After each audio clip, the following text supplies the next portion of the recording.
Okay, so on the DS3 Citron, you need to come over on the passenger side, and just down here, quite camouflaged, just need to lift this up and this will release the bonnet.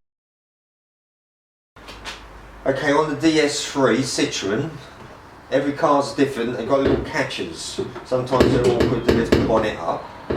So tilt your little hand and little fingers down and we lift up.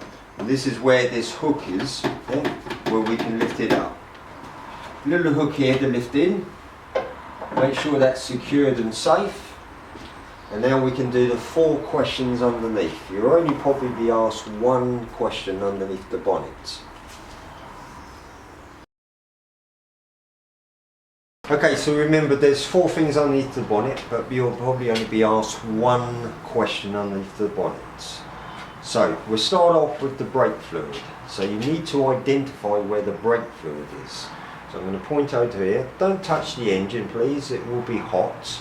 They only like you to point. And remember to tell them there's a maximum and minimum line and the fluid needs to be in the middle. Next question will be the oil stick. We do call it the dipstick as well. Now you simply can just point to this and say it has a maximum minimum line and the oil must be approximately in the middle. And that.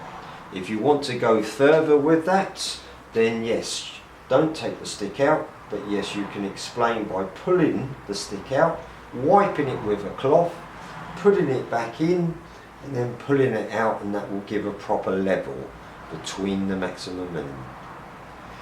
The last 2 questions are over here, and these are the windscreen washers, or spray up, clean your window. Again, point to them, make sure the level is between the maximum and minimum. Now we've got this part here, what we call the water coolant, or it might be called the engine coolant. Again, point to it, look for the maximum minimum, and make sure it's between the maximum minimum.